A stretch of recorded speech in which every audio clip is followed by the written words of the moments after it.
hadirin yang berbahagia. Puji syukur marilah kita panjatkan kehadirat Allah Subhanahu wa taala.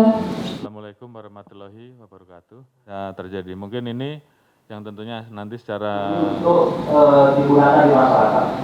Ini paling tidak bahwa kita tadi melaksanakan rapat untuk memastikan apakah betul terjadi kelangkaan solar, khususnya solar bersubsidi.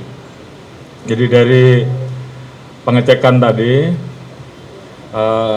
secara umum kebutuhan bahan bakar minyak kita, khususnya solar, semuanya dalam batas yang memiliki ketahanan terpenuhi, sehingga tentunya istilah kelangkaan ini tentunya kemudian kita melihat ada satu hal yang kita dalami, bahwa di satu sisi kebutuhan terhadap solar industri ya, itu mengalami penurunan, di sisi lain terjadi peningkatan terhadap kebutuhan solar subsidi.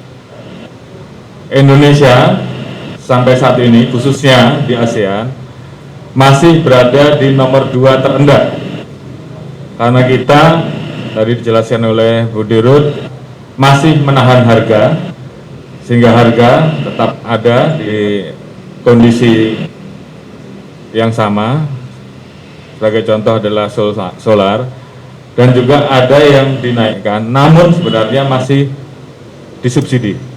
Kita sudah menangkap kurang lebih 19 tersangka di 6 wilayah, dan ini akan terus kita lakukan sehingga kemudian distribusi atau peruntukan dari BBM bersubsidi betul-betul bisa diberikan kepada masyarakat yang perlu disubsidi, sedangkan kebutuhan industri tentunya akan disiapkan dari kuota yang disiapkan untuk industri. Terkait dengan permasalahan apabila memang jaraknya jauh dan perlu ada pelayanan-pelayanan khusus, dari Pertamina sudah mempersiapkan kalau memang diperlukan adanya tambahan SPBU untuk industri, termasuk juga tempat-tempat penyimpanan yang bisa didorong.